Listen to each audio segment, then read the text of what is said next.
Hey, what's up everybody? David Burns with you again. Thanks for joining me for another beekeeping video. Appreciate it. I'm wearing my shirt that I wore to our family's Christmas party yesterday. And everybody, they actually got this shirt for me. So they were like, yep, that suits you pretty well. So take a minute to read it and get over it, because I know you're wondering, what does that shirt say? And it might bug you. Good to be with you again. You know what? I want to let you know something that I'm going to try. That's kind of a new thing, and I may fail because sometimes I have very ambitious goals that I kind of bite off more than I can chew. I'm going to actually try to make a video every other day.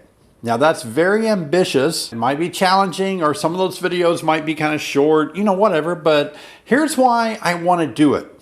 It's because there are some YouTube video channels, some people that I enjoy watching. And the strange thing is, I don't really care too much about their content. I watch them because, I don't know, I like them. I like their personality. Sometimes I like noise in the background if I'm doing something. And another person I watch, I like checking in. This fella he does a live stream twice a day. And so I just like jumping into the live stream and watching for a few minutes. I don't go the whole time, you know, but I'll watch a few minutes. Well, anyway, I thought, you know, why is it that I enjoy dropping in on these certain YouTubers, you know, not every day, but almost every day. I just like listening to them. It's almost like I'm touching base with a friend. Hey, how are you? Did that sound strange?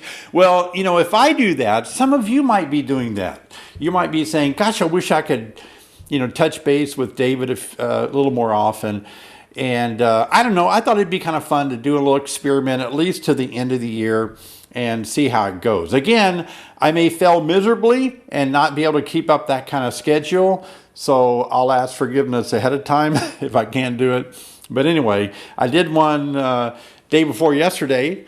So if I get this one out, it'd be every other day, off to a good start. Well, today I'm going to go through some comments that you guys have left, because I was going to answer the comments. You left so many comments on the last couple of 3 videos, and I just started looking through them, getting ready to answer them, because I like to answer your comments. But then I got overwhelmed thinking, oh gosh, I've already answered that one. You know, like a lot of you will ask me the same questions, not the same person, but a lot of you ask me the same questions over and over and over again. Common questions are like, what kind of pollen powder do you use? I've answered that so many times in my videos. So a lot of you will ask me, you'll see me work a hive and you'll say, gosh, you don't use inner covers. Why don't you use inner covers? I've not only answered that in the comments of old videos, I actually made a video on it. I'll leave it in the description down below. And so some of you are dropping in, seeing me for the first time, not realizing that I have beekeeping videos almost on every subject imaginable. And so you just have no knowledge that I've made that many videos. Here's the way you find out of all the videos that I've made. You go to my channel, you know, David Burns Beekeeping, you go to my channel, and then I have an icon. It looks like it's an image of Sherry and me sitting in a chair, and you click on videos. And you go through that video list of all the videos I've ever made. And you can just pick the topics that you want to watch.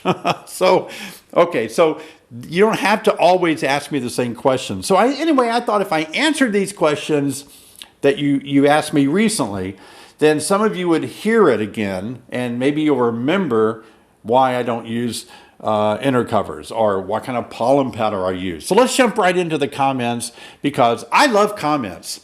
I like watching Dr. Mike on YouTube, and one of his best videos that I enjoyed, he was just answering people's comments.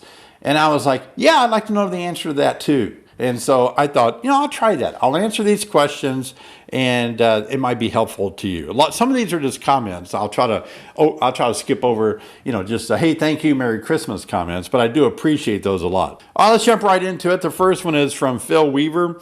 Love you talking to me! Exclamation mark. It's like getting to listen to my cool neighbor. Oh, there you go. Hey, it's neighbor Phil. Good to drop in with you again. It's always good to listen to a neighbor when you have time to chat. So I appreciate that. Wishing me a Merry Christmas. The next one says, David, can you please talk on crystallized honey? Yeah, I probably have some in here. Let me look. Right over here, maybe? Nope, no crystallized honey there. Oh, I know I've seen some sitting on the shelf. What is this? That's creamed honey. Huh. Crystallized honey. Let me go find some. Okay, so crystallized honey, as you see in this jar here, it's starting to crystallize on the bottom a little bit. This is a glass jar and it's crystallizing. So here in the studio, it can be cool when I'm not in here filming. And so the cooler the temperature is, especially around 56 degrees, honey will crystallize more at a perfect temperature in the 50s. Not so much if you put it in the refrigerator in the 30s, like 30, 35 degrees or whatever a refrigerator is. It doesn't crystallize as fast, or some people say not at all.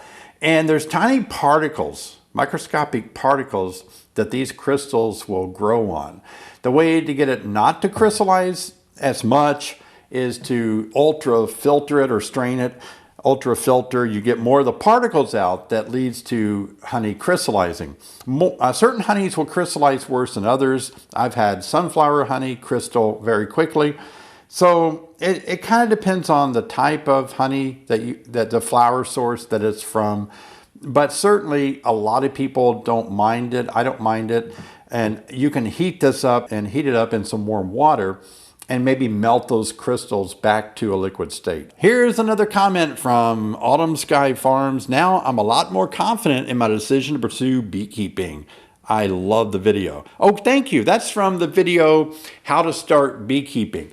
That's a cool video that's gotten over 1 million views. Any of you starting out beekeeping for the very first time, you're a little confused about how to go about it, that's a good video taking you from start to finish on getting started in beekeeping. So I'll leave a link to that in the description below.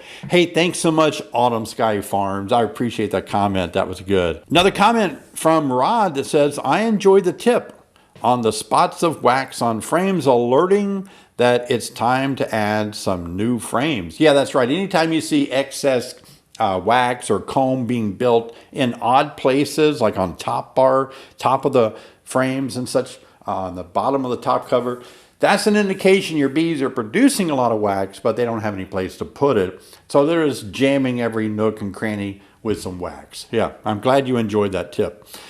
RP says, hello, David, new to your channel, and bees are really interesting to me. Retired, but thought it would be fun. So here I am trying to gain information on the decision, yes or no.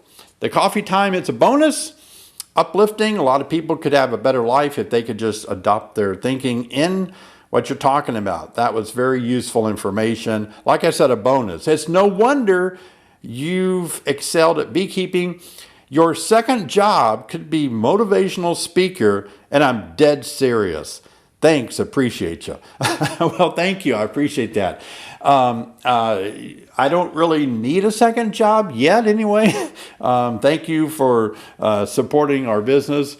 If I do need a second job, I guess I will take up motivational speaking and see if I can motivate people. Woo, let's get motivated. Apparently I'm motivational, I guess.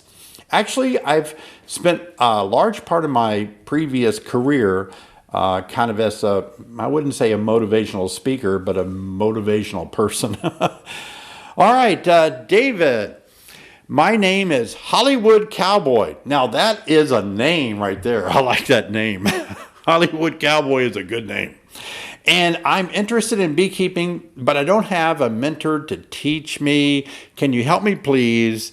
And thank you so much. Watch my videos. I do have some mentorship programs that you can join up to, take some beekeeping classes. A lot of people have joined Bee Team 6, and I'll leave a link to that in the description. And that is a mentoring program that I offer. Tom says, my bees have been slow to cap their honey. Is this a problem in late in the year, such as December?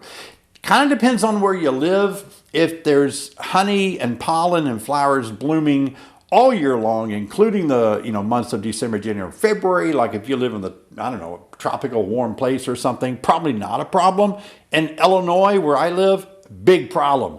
You're never going to get bees to make wax here in Illinois much past August when our big flow stops. Bees need a lot of intake of nectar. They consume nectar and honey in order to activate their wax glands. So without them consuming a lot of incoming nectar, like in the spring, they're not going to make hardly any wax at all. Spring's your best time to make wax, and into early summer. So I hope that helps you out there, answer some question there, Tom.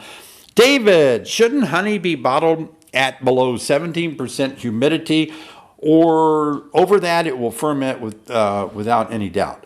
No, and again, it all depends on how much yeast is actually in the honey, natural yeast. The more yeast that's in honey, the higher chance it's going to ferment. So if you have a high moisture content and yet you don't have a lot of yeast in there, it's not going to ferment as quickly, or as much, I should say. If you have a low moisture content and a ton of yeast in there, it's going to still possibly ferment. We usually use the mark of around 18 to 19% moisture level, and that's a good level. We don't have to worry too much about that honey ever fermenting. And sometimes you can get by with 20 to 21%, again, depending on how much yeast is in that honey. It all depends. Kathy says, what kind of protein powder do you use? The kind of protein powder I use for my smoothies? Absolutely not. There's a big difference between the protein powders that we use as humans and the ones that we give to our bees. The ones that we give to our bees are designed for bees. And I can't speak as to if one will work the same as the other, vice versa. I really don't know. But I have read a lot of studies on bee protein and the way that it needs to be mixed together with leucine in there to activate other proteins, amino acids. We're probably not going to get that same balance in the protein that is made for humans. So stick with a protein that is mixed for bees. My answer to what kind I use and which one is best is that all of them seem to do really good. I've done some studies, I've read the studies, and it's all across the board. So I would just say pick one that's made by a company just for bees and stick with it. And if it doesn't work out, switch and try another one until you finally get one that your bees sort of enjoy more. Noah says, any idea how high the wind has to be to take off the small bricks off a hive that are holding the lids down? The small 53-cent bricks. I'm not sure what a 53-cent brick is.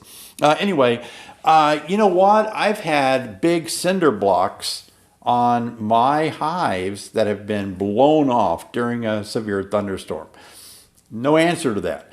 I've had things destroyed by high winds that I would have thought would have never been damaged. So it just depends. The best thing to do is to take precautions. If you're in an area that's very windy, try to make sure that you have your hive either buckled down to the pallet really good with a tie-down strap, or put 2 or 3 cinder blocks on top.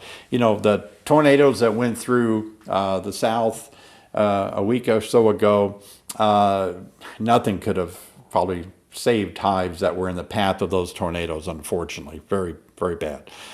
All right. Christina says, Rodney and I have noticed you never use an inner cover. Here comes the inner cover question. Inner cover question, red alert. Please explain your opinion on inner covers. Thank you, Rodney Cartwright from Ohio. Well, guys, I've talked about inner covers a lot. I'll leave a link in the description below because I made an entire video on if inner covers are worth it or worthless. So I want you to watch that video, guys, and that will answer your question. But really quick, I don't really have a use for inner covers. That's one more piece of equipment that I don't really need. It does make it easier to take the top cover off. So that's about the only advantage that I can see. So I just go ahead and muscle up and rip off that top cover. Here's Medic 58. He must be a medic. Are they eating so much due to the mild winter so far? This is a reference to the hive that I keep changing on winter bee kind on. They're consuming them very quickly. And it could be because we're having a mild winter. Bees will eat more if the winter temperature is above 40. If it gets above 40 to 45 to 50, then they just start eating a lot more. We want to be 40 or below, and the bees don't consume as much food in the hive in the wintertime. But if they're bigger and they're warmer, they move around, they don't have to cluster as much. That's the case of that hive. They're going to eat more. Okay, another comment on that hive. Those are some hungry bees. Tornado touchdown near my outyard. Entire pallet of bees was moved 40 yards to new location. That's how you move a hive. Thankfully, they landed upright and straps didn't break. I've been listening to a lot of beekeeping podcasts while driving to work, says I don't get much time to read.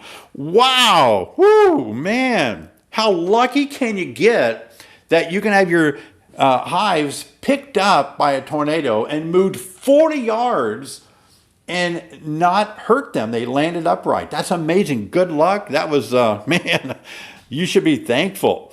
I would not, sometimes I don't like moving hives, but I would not want them to be moved by a tornado regardless. I'd rather muscle up and do it. Oh, that's an amazing story. That's really incredible. I'm reading an old book on I'm reading an old book, Keeping Bees and Selling Honey. Forget the author, but it was published in 1980. You call that an old book? It was made in 1980? I was born in 1960. I must be like a relic. Of course, not one word about varroa, because varroa mites didn't really enter into the U.S. until the late 80s. And it's interesting to see how beekeepers used to work. Beekeepers don't really do things much differently today than they did in the 80s or before. Just varroa mites is just more aggressive treatment on mites, I think. Brian says, hi David, enjoy the videos. I've noticed that some of my bees are very dark. Is that something normal that takes place in the winter months? No, winter doesn't change the color of your bees at all. If anything, like we get a little bit lighter in color in the winter time. Look at myself on the monitor. Now, look a little bright. We lose our tan in Illinois in the wintertime because we don't have any sun. But that doesn't affect bees at all. Their exoskeleton, they are the color they are.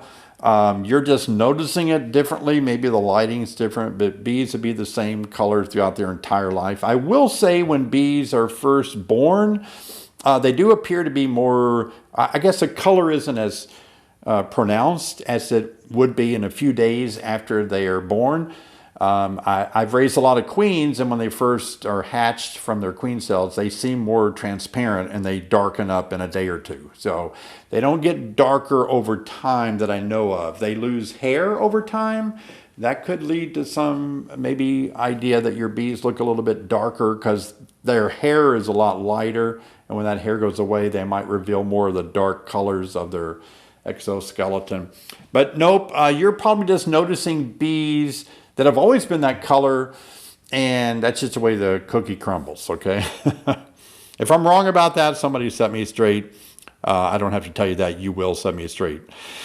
Francis says, your cluster is beautiful. The video was great. My bees are tearing up the candy board I put on there as well. I hope you and your family have a wonderful Christmas. Thank you. I'm glad they're enjoying that candy board and tearing it up. I assume that means they're eating it really well. That's good to hear. Robert says, I'm a new beekeeper this year, currently taking your courses. Thanks, Robert. I appreciate that. I got 2 colonies in April and wasn't expecting to get much honey, but got 110 pounds while leaving a medium super on each hive, plus what's in the deep brood box. Amazing. Robert, you live in a great area. We all want to come and move our hives onto your property. Gosh, that's great. Did a walkaway split with success and did 3 cutouts So now I have 5 colonies. This is what happens to a lot of beekeepers. You just can't get enough. I made a split. I caught a swarm. I did a cutout. Now I'm up to 5. Now I've got 100. Now I've got 5,000. Now I'm the largest beekeeper on the planet. I mean, beekeepers, some beekeepers will just go for broke on getting as many hives as they can. They all have survived 5-degree Fahrenheit nights. That's pretty darn cold. Cold for Arizona. Oh, wow, yeah. So, been a good first year. Thanks for your video and courses. That's good to hear, Robert. Good thing. Glad things are going for you. Can you show a video on how to make a honeybee kind? I assume that means winter bee kind, and I'm pretty sure I've made that video. I'm almost positive. And I assume you mean how to mix up the sugar and add it to the board and all. I know I've made that, but I'll kind of double check.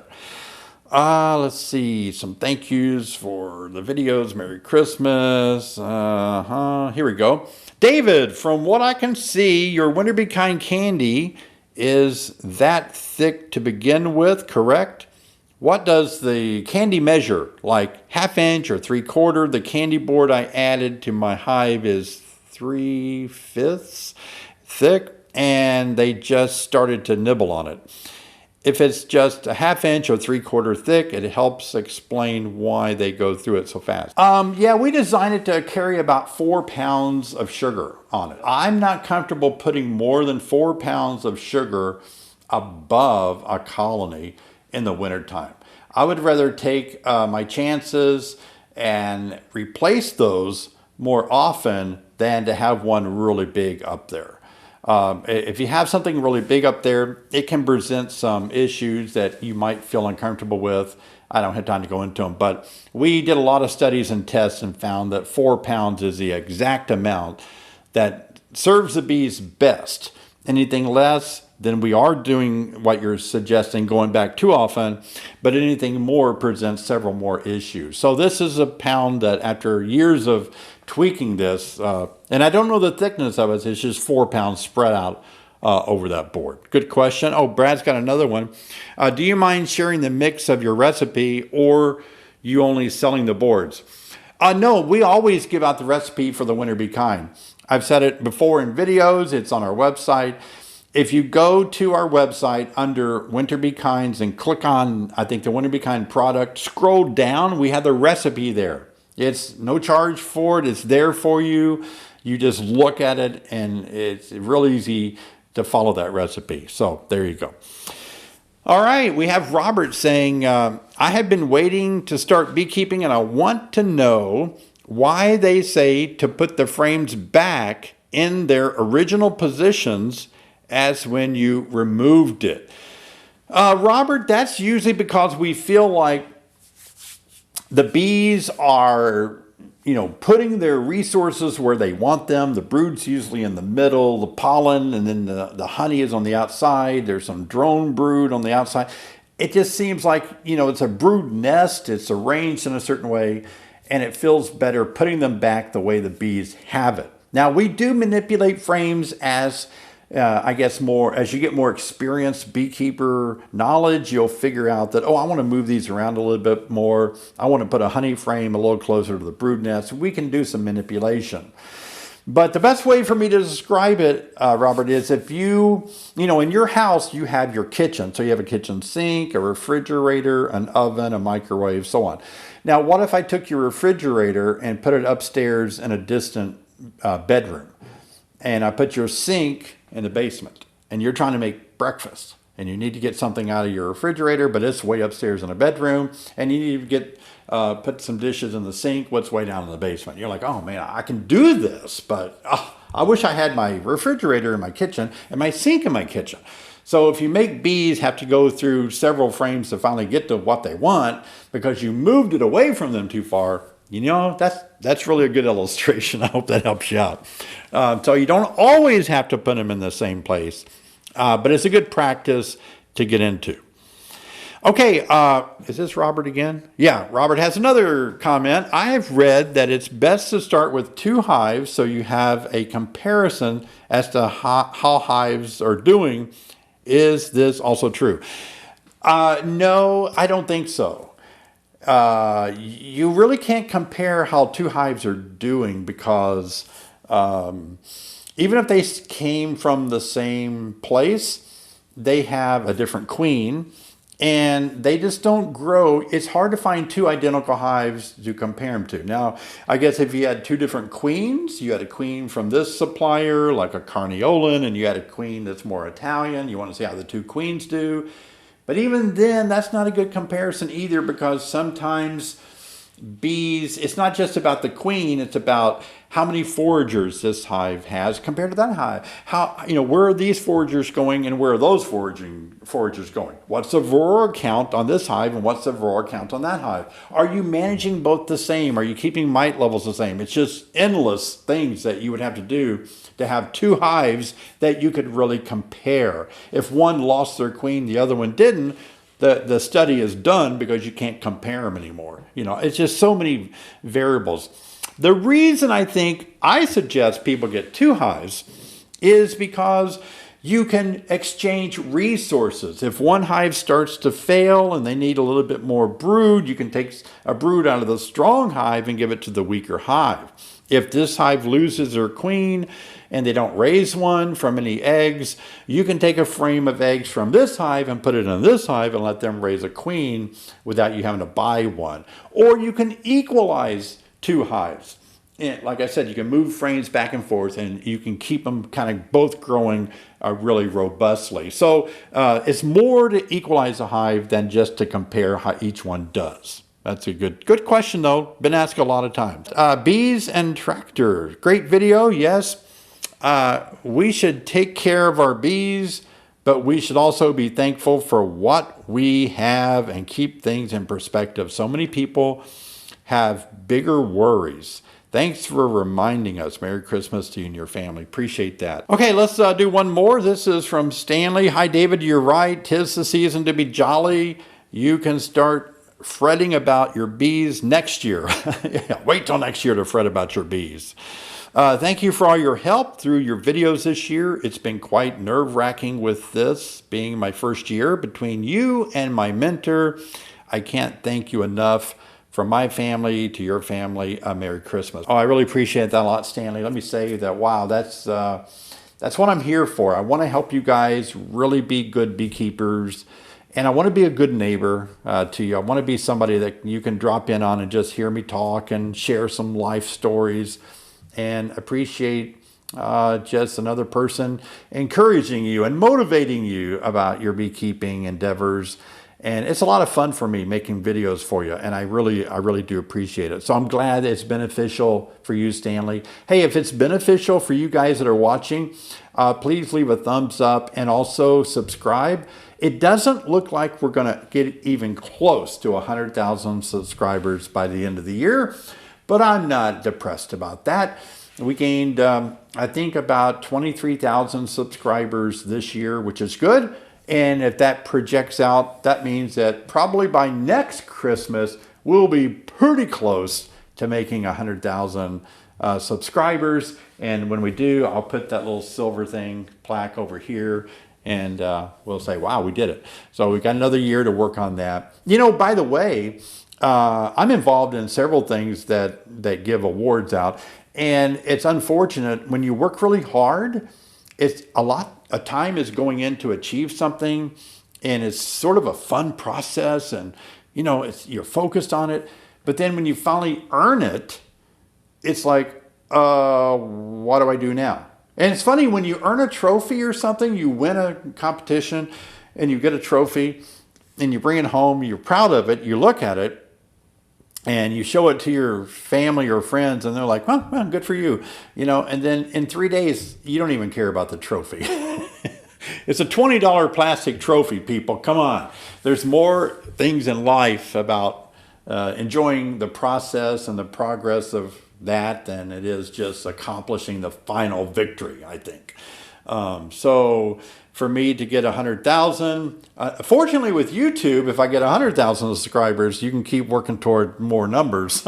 Look at this video right here. You've got to watch this video. A lot of you haven't seen this one yet. And this one is so good to help you to know next spring how you're going to deal with when to add that next box. That's going to be a real big stumper. Watch this video now.